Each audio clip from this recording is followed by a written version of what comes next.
Previously on MasterChef, 7, Whitney and Lee battle it out in the semi-finals. 3, Sausage. 2, Sausage. 1, and go!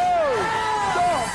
I think at the end of the day, I got to go with my heart. And Lee, that is yours. Congratulations. Thank you. Great job. That's 1-0. Whitney, if you lose this next plate, you're leaving MasterChef.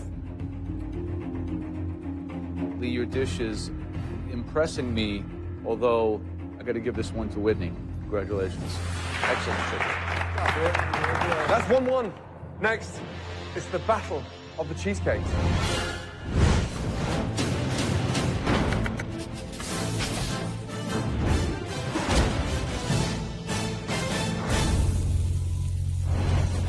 Lee, that looks a classic baked cheesecake, New York style, topped with a rhubarb compote stroke puree.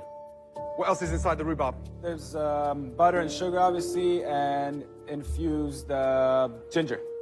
Whitney, explain the blackberries around the outside. What have you done with them? The blackberries have been cooked in a little sugar and just let them stew on the stovetop. The topping, I let sugar kind of almost come to a caramel, kind of like a brittle. Why did you choose not to bake a cheesecake and go with something that was just set in a fridge? I like the fluffiness that it kind of adds to this take on it versus the baked. What are you looking for inside that cheesecake? It's gonna be creamy, and then you have the texture. You have the texture on top, and then you have the berries that will give us all just like a contrast of flavors, but they'll all work really well together.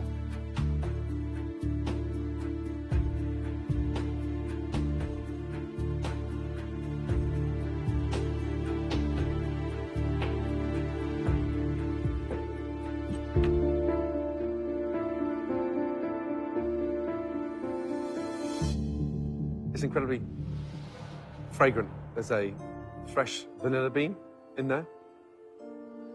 Right, Lee, what are you hoping for inside that cheesecake? But it'll be lighter, definitely sweet, and some citrus hints from some lemon juice and a little bit of Grand Marnier. One bite of cheesecake is the difference separating you both right now.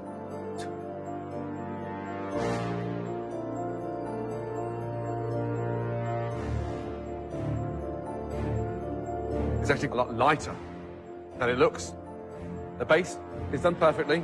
You pull that off, and it complements the tart sweetness of the cheesecake. Honestly, Lee and Whitney, this is the closest I've ever had to judge two dishes and to nominate one winning dish because they both taste superb. The person joining David Miller in the final of the first ever MasterChef. Congratulations to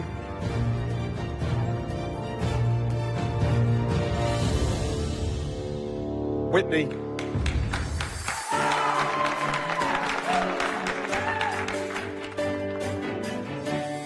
That cheesecake is unique. Texture, flavor, and with that modern interpretation, you took a huge risk, and it worked. I'm definitely feeling proud of myself. Here I am now, going into the finals of America's first MasterChef, and this means the world to me. Lee, you've gone through one hell of a journey. That is an amazing cheesecake, and you know damn well you hold a future in this industry. That is a dish to be proud of. Can I have my mom just come and try my food? Please, having spent so long on an airplane, traveling 7,000 miles, I'd love you to come down.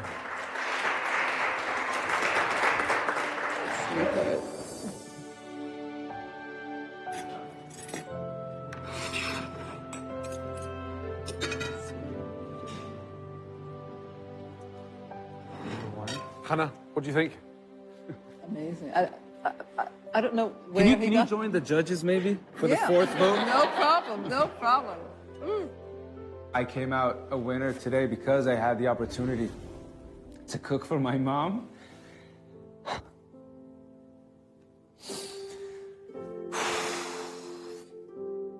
And all, you know, competition aside, that to me means more than anything. And it just tells me that I am doing the right thing with my life. Oh, I'm so proud of you, sweetheart. Lee, it's been an amazing journey. Yes, it has, Chef. I promise you, you hold the most amazing future. Grab it with both hands. Thank you so much.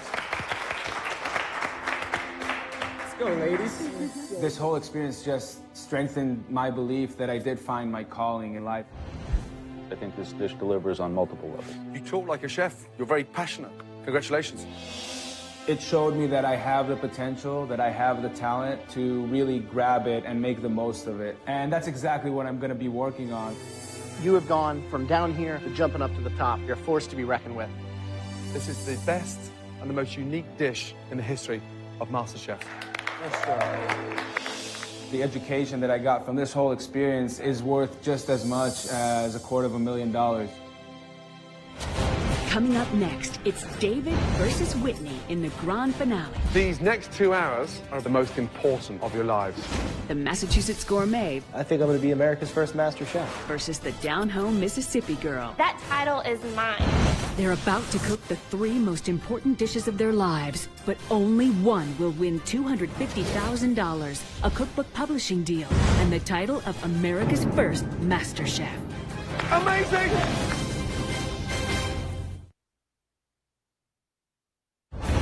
It's David versus Whitney in the grand finale.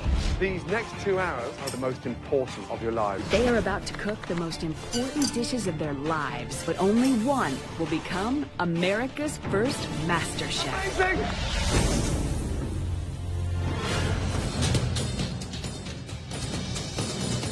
Welcome to the MasterChef main event. It began with tens of thousands of amateur cooks across the country, hoping for a unique opportunity to be crowned America's first ever MasterChef. We're now down to our final 2. Whitney, a 22-year-old student who's become a force to be reckoned with. Can the pastry princess become MasterChef? I might be small, I might be young, but I'm fierce in the kitchen. That title is mine. And David, a software engineer from Boston, who shed his arrogance and has blown us away with his dishes to become a true contender for the title. It comes down to one final battle, and I'm coming out on top. I will be America's first master chef. One of these 2 finalists will win $250,000 and be given a unique opportunity to publish their very own cookbook and earn the distinction of becoming the first ever American MasterChef. And it's all happening tonight. Whitney and David, please go to your stations.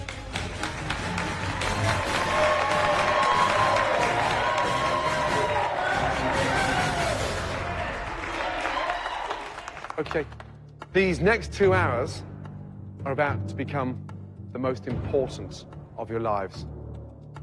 You're about to propel yourself into a league of super chefs. In this, the grand finale, David and Whitney will make their best 3 dishes. A mouth-watering appetizer, perfect entree, and delicious dessert. After tasting, Gordon, Graham, and Joe will decide which amateur cook will be crowned America's first master chef. Whitney, give me an insight to your best ever appetizer, your most sought-after entree, and one of the most delicious desserts you've ever cooked. My appetizer would be a crispy corn cake topped with a black-eyed pea puree, a shrimp, and a turnip green pesto. The entree would be a country fried chicken, atop creamy collard greens. Wow. And then the dessert would be a twist on a classic bread pudding, and it's a white chocolate bread pudding, but it's pureed, and so it's a light, fluffy texture with a white chocolate sauce and raspberry coulis. Dave. For the appetizer, it would have to be a scallop ceviche, served with a cream of fresh pea and mint soup. For the entree, you know, I've got to go with the beef Wellington. Wow. That's one of my signature dishes. I'm well aware. A tall order, and it took me a good few years to perfect. If it's done right, it's fantastic. I love your confidence, you know. I absolutely love it. And for dessert? For dessert, I have to go with nectarine crepes. Wow. Again, another one of my favorite dishes. All 6 dishes sound amazing. You've already beaten a lot of deserving individuals along this journey. They would give absolutely anything today to be standing in your shoes right now. But don't take my word for it, take theirs.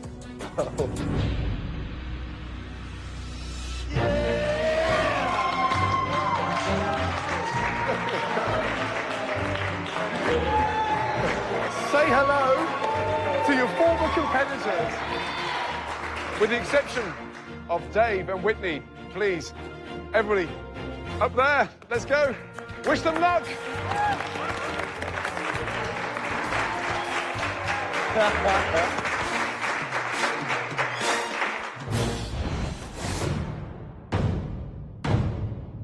The best dishes you've ever cooked in your entire lives.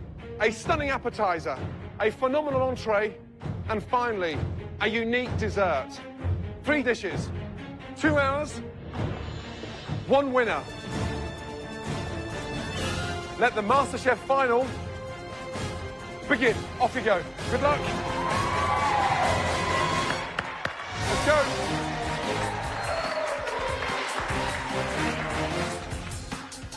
I'm rooting for the girl who took me down, Whitney. I'm rooting for Dave. He was the person I was putting more stock into. I'm rooting for that Mississippi girl, Whitney. Whitney is gonna bring it for the girls down south. Dave is gonna be the one. I'd like to see Whitney win. I was rooting for Whitney. Nothing is gonna get in my way. That title is mine. I think I'm gonna do it. I think I'm gonna be America's first Master Chef.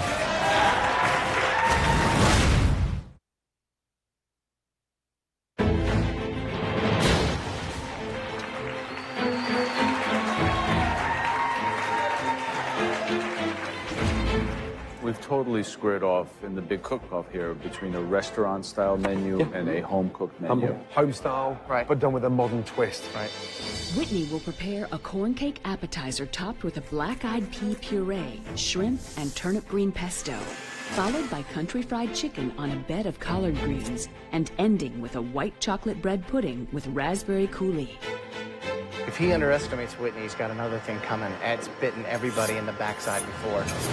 David will prepare scallop ceviche with fresh pea and mint soup appetizer, followed by beef Wellington, and ending with a nectarine crepe. If he pulls this menu off with that level of intricacy, he's going to kick her butt, right? Let's get that right.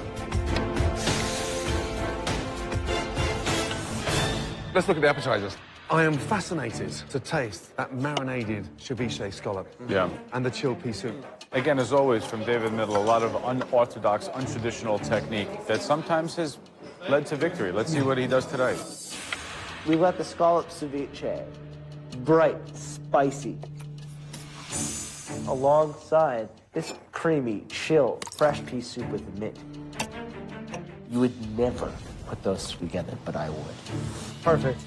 My appetizer is crispy corn cake with a black-eyed pea puree, a turnip green pesto, and a shrimp on top. I mean, that is so many different things going on at one time. The thing with Whitney's appetizer, even though it is kind of low country cuisine, the fact that she's elevating it by taking the black-eyed peas, making a nice puree of them, as well as taking the turnip green and making a pesto, I've never seen that done before. What a great use of a green that most people throw away. Yeah. It's rustic. It'll probably be delicious. My question is she bringing dishes that will grab our attention and really say, wow, does it have what it takes to win MasterChef?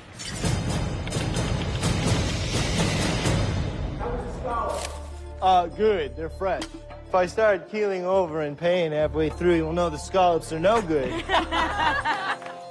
The scallop ceviche. But he's laughing and joking now. Let me know in 25 minutes what time it is. Yeah, look at the difference on their faces. One is so focused, so concentrated. The other one wants to play to the audience. Nice. Can you smell that?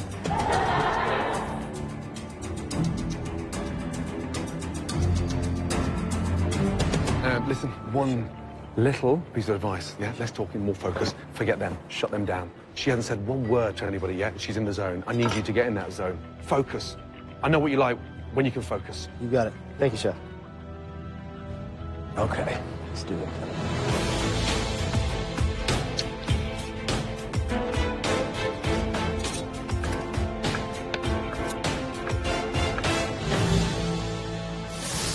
With just half the time remaining, David and Whitney move on to their desserts.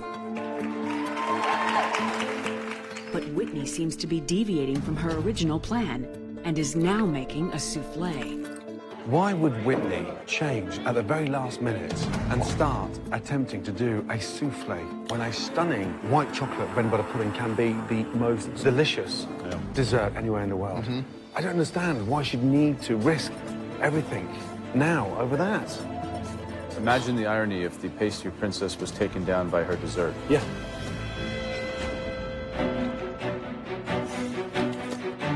Stay focused, Whitney. Go with your gut. Go with your gut, girl. Which is the dish you're most nervous about out of the three? Is it the dessert, entree, or appetizer? Sadly, my dessert, because... Which is the first time I've ever heard you talk like that. I know. You've never been nervous or intimidated by a dessert. Is it because you've turned the dessert into a souffle now? Yes. Souffles are so temperamental. They can overcook, and then you're going to have this really yucky texture. Or you could undercook it, and it could be a big, gooey mess. If that doesn't work, yeah, it's going to cost you $250,000. Oh, man. With 45 minutes left to go, David and Whitney are now focused on the finish line and putting everything they have into their entrees. The great thing about chanterelles is that they're so firm, and you have a great texture that when you sear, yeah, they get a beautiful caramelization and earthiness to them. Jose, he's taken one of the most expensive, delicious, flavorful mushrooms in the entire world and put it into a food processor and turned it into a puree. And lost flavor. And lost flavor. Oh, my God. That is a very big mistake. Beef Wellington, I know how many times that could go wrong across the cooking process. Pastry splitting, beef undercooked. To wrap it up and not be able to see it and kind of cook blind and then slice into it. If that beef is undercooked and you slice through, you can't recook that. David. Yes, Chef. 3 difficult dishes. Yes, Chef. Yeah? Wellington especially. What's the one dish you're most nervous about? The Wellington for you. The Wellington. Yeah, absolutely. The secret of that is letting it rest, not slicing that open too early.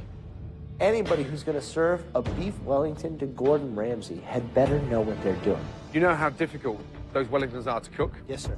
You've picked some of the most expensive ingredients anywhere in the world against Whitney, who has some of the cheapest ingredients. Yes, a sir. fillet of beef against a breast of chicken. Yes, Chef. You're going all out. I am. You've got to make them work. Yes, Chef.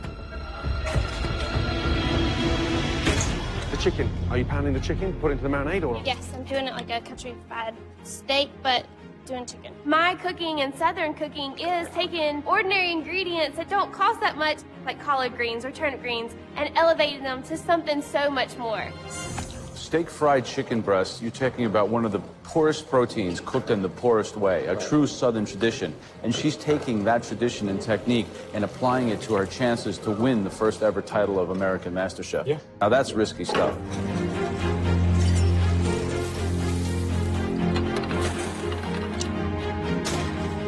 For David, it's the moment of truth as he prepares to slice into the beef Wellington, a dish that took Chef Ramsay years to perfect. Come on, Dave. Come on, Dave. With $250,000 on the line, overcooked or undercooked, there is no turning back. How is it, David? Perfect! Way to go! 15 minutes to go. If there's anything that's going to take Whitney down, it is her time management skills. Every competition, she is down to the last 30 seconds. We're now with 10 minutes left in the first ever final of MasterChef. Keep it going, Whitney. Dave, come on. Keep it going. I am trying to hurry up and plate because I really want to make sure I have time to make my plates look beautiful. Run, baby, run. Yeah, wait. There's a lot riding on this dish that I was presenting to them, and it had to be amazing. Oh, crap. Shoot. Oh, Whitney.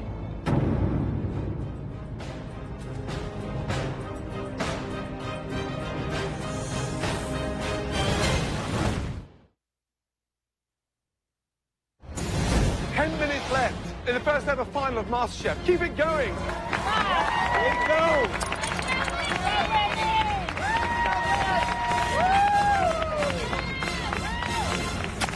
Oh,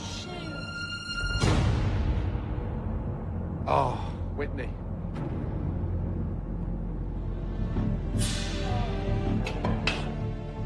She dropped the chicken. You dropped the chicken.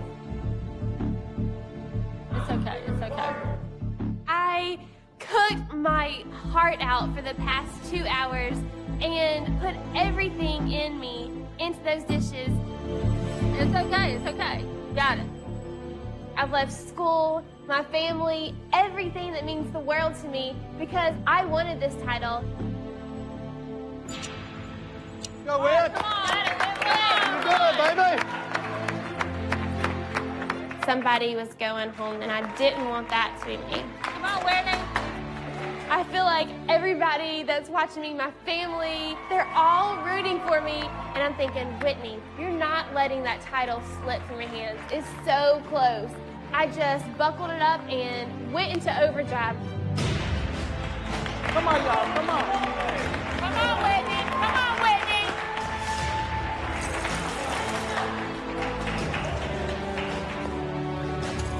You've got 5 minutes to go.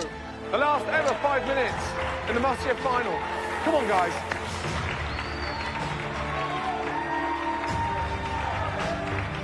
Keep it going, Whitney. Dave, come on. Good girl. Good girl. Keep it going. You did it, baby. You did it. 1 minute to go. Come on, y'all. Come on. Come on, Whitney. Come on, Whitney. Good job. Yeah. Come on, guys. Yes. All right, Dave. 10, 9, 8, 7, 6, 5, 4, 3, 2, 1. Stop!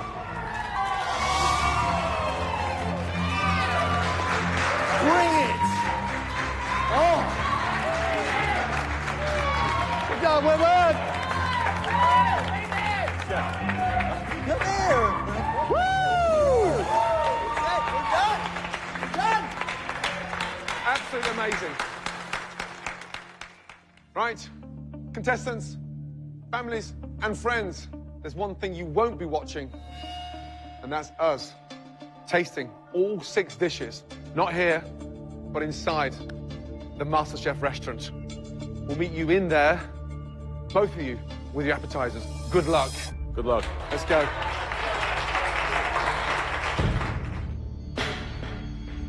If you'd asked me 6 weeks ago whether or not I'd have the opportunity to win MasterChef, I would have said not a chance in hell. Sitting here now, in the final 2, I think I'm gonna do it. I think I'm gonna be America's first MasterChef. There's a lot riding on this one dish that I was presenting to them because I seriously want that title. Like, I want it so bad. Whitney and David will present the 3 courses 1 dish at a time for the judges to taste. The finalist with the best overall meal will become America's first MasterChef. What a phenomenal 2 hours. Well done. Thank you, Chef. To you both. Good job. Okay, appetizers, please.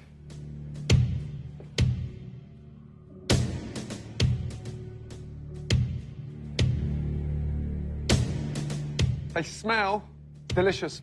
Dave, please, what is it? We've got a sea scallop ceviche served alongside a cream of fresh pea and mint soup. Wonderful. David, do we pour the soup over or just sip? Personally, I would not eat them together. They're there as a complete and total contrast separately. Sorry, excuse me, just stop there. You wouldn't eat them together, so why are they on the same plate? Again, independently, they don't work. So it's not an appetizer, it's 2 courses on one plate? I did it intentionally so that they would be separate. Okay, let's go.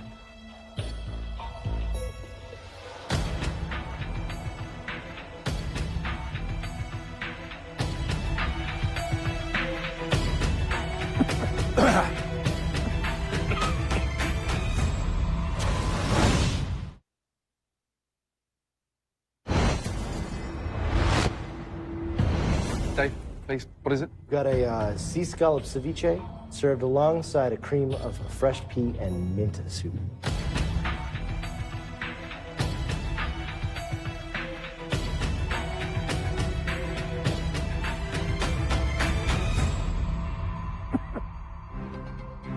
Could you just run through what exactly you've put in the bottom of the shot glass with the scallops?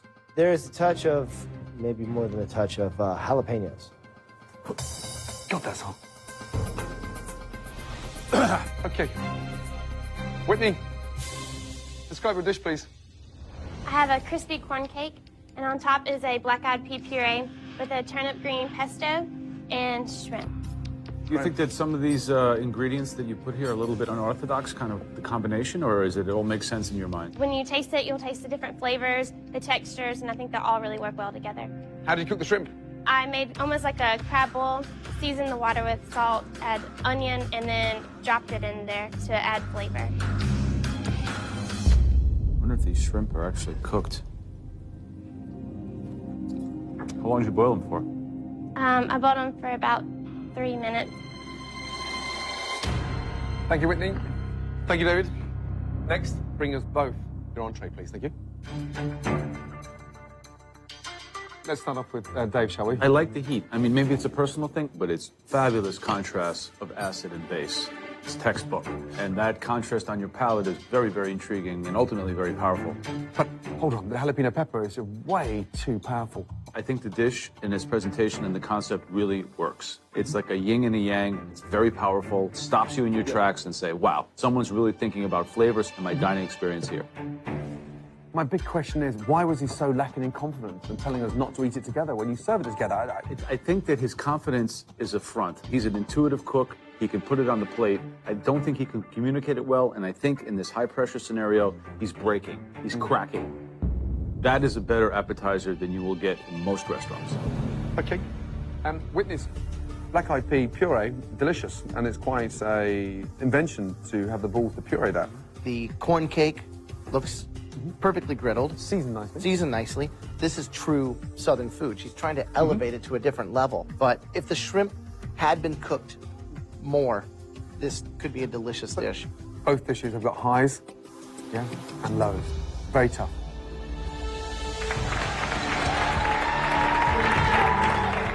I am beyond proud of myself. It is the most stunning beef Wellington I personally have ever made.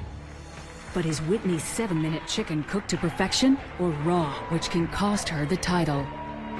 I was very nervous about whether or not my chicken was going to be done. I mean, my adrenaline is pumping like crazy. Thank you. Entrees, please. Okay. Dave, explain exactly what your dish is, please. It is a traditional beef Wellington, beef tenderloin wrapped with prosciutto, a duxelle of mushrooms, a touch of foie gras pate, wrapped in puff pastry and baked. I've made these 1,000 times. I'm so excited to taste this. I want this sort of almost to melt in my mouth. Is that my expectation? Yes, chef.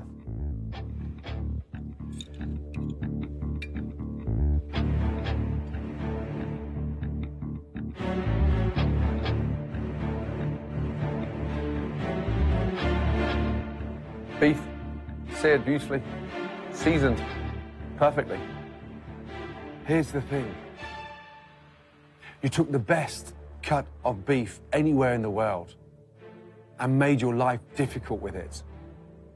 In the most pressurized contest anywhere in America tonight. And it's not bad, but it's not perfect. You had two up your sleeve. and wrapped up both of them, and then opened up one, sliced it, 2 more minutes, and then you're going to hit perfection. Help me to understand. Why would you pick a dish that took me 1,000 times to get right?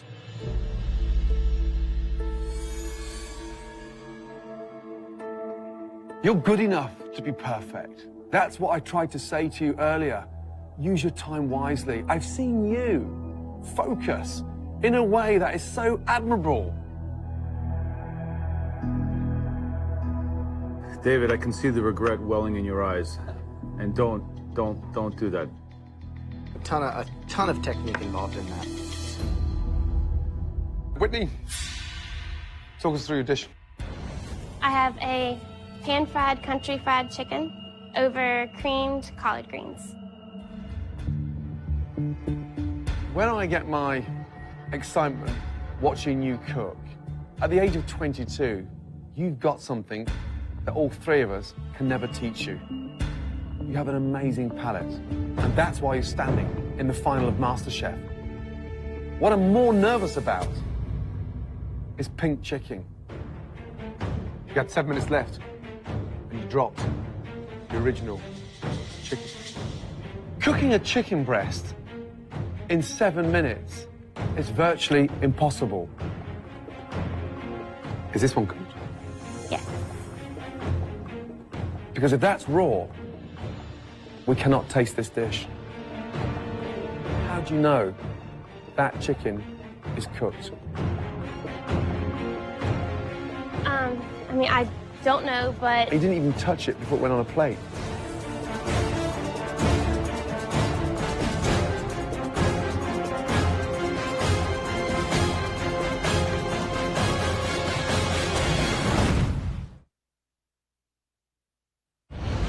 Cooking a chicken breast in 7 minutes is virtually impossible. I'm taking the thickest end. If that's raw, we cannot taste this dish.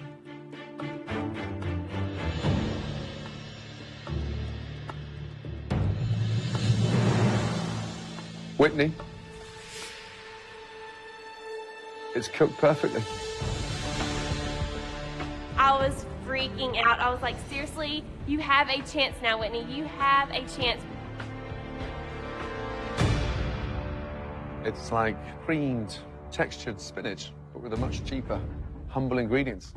Are collard greens cheaper than spinach? Yeah, much cheaper. They give them away. Yeah, exactly. They do. Collards are something that you have to cook at a very low temperature for a long time. You cut them extremely thin. That was really smart. You've managed again to execute a very well cooked chicken breast. Thank you. Dave, Whitney, please bring in your final dishes. Thank you. It's fancy versus simple, at-home gourmet versus southern hospitality beauty. This is something that you would get at a diner in the Low Country. And Dave's is something that you would order at a very fine restaurant in New York City. So again, it is the culinary civil war, North versus South. That dish has got great potential. There's no 2 ways about it. He just needs to make it another 500 times before he perfects it. Right. The buttermilk chicken. Unbelievable. Unbelievable. And she did it with 7 minutes to go. Right. Ready for dessert? Yep. Let's do it. I didn't think about anything else. Even though I knew how important this was, I was like, you're not letting that title slip from your hands. It's so close. It comes down to one final battle, and I'm coming out on top. Right. Dave, what is that? It is a nectarine crepe Suzette style. Talk to me about the nectarines. What did you do? Sauteed them in butter and brown sugar and flambéed with cognac. The secret of a good crepe is the color and the thinness and the texture and, of course, the filling. Crepes. Nice and thin.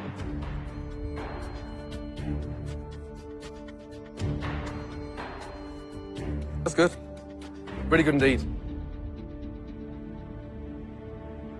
I think I like the filling a little better than the actual crepe on this one.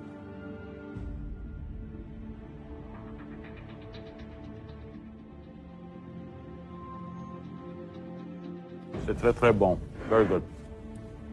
Merci. Whitney, Whitney, what is that? It's a white chocolate bread pudding, but I put my own spin on it and made it more of like a souffle and have a white chocolate sauce with a little bit of raspberry coulis. First thing I got taught in Paris was never, ever turn out a souffle out of its mold. Why would you turn out a souffle? I wanted it to be able to eat it with the sauce. It's a take on somewhat of a souffle, but more of a bread pudding style. The texture's moist in the center.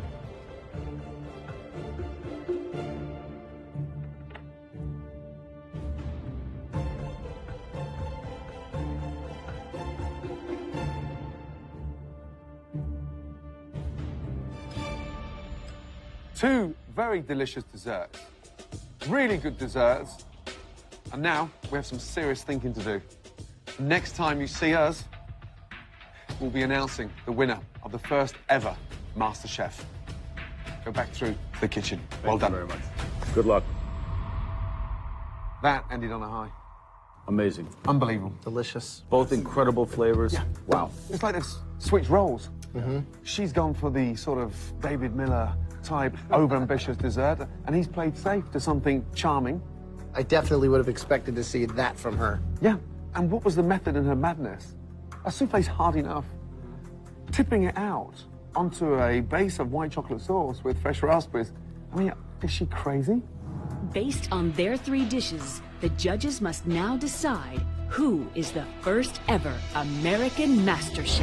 I think David really excelled with the appetizer course. Intelligent plating, real restaurant-y style food.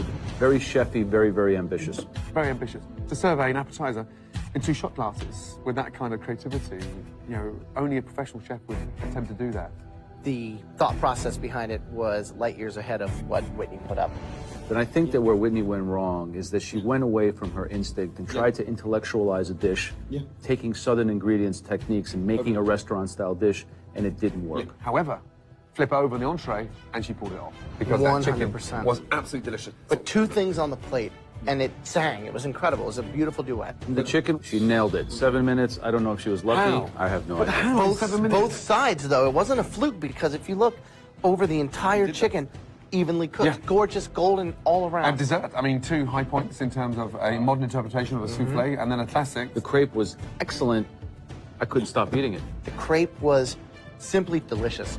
Whitney's souffle, I've got to give her incredible credit for attempting a souffle in the final. The actual cookery and technique that's involved in this, I thought it was an amazing example of taking something and making it better and more modern. More modern. Unfortunately, there can only be one master chef. Okay, let's go. The title of Master Chef means the title of lead software engineer goes out the window. It is a chance to break through into a bright, new, and exciting world, and to be fast-tracked into that position is a dream. This is my biggest dream ever. I'm just a small town girl, and my dream is to really have my own catering business. So becoming America's first Master Chef will change my life completely.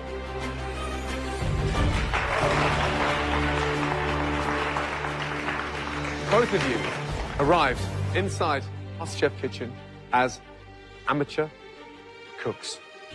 On tonight's performance, both of you cooked like professionals.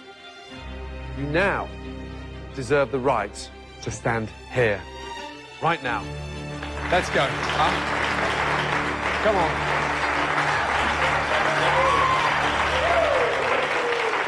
Well done to you both.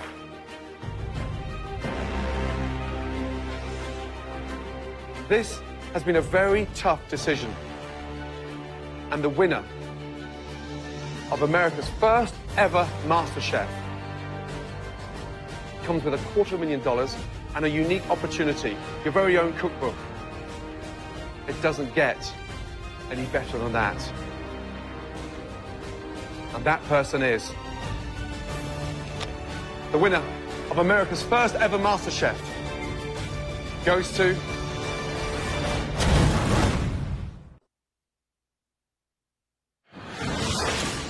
This has been a very tough decision. And the winner of America's first ever MasterChef comes with $250,000 and a unique opportunity, your very own cookbook.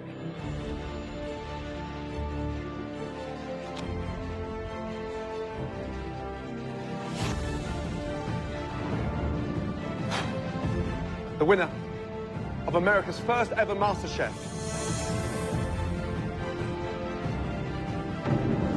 goes to Whitney! Amazing! Absolutely amazing!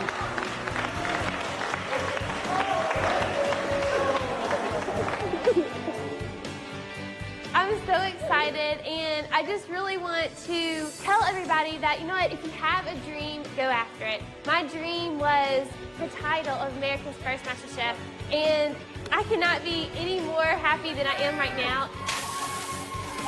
Whitney, you're not allowed to drink.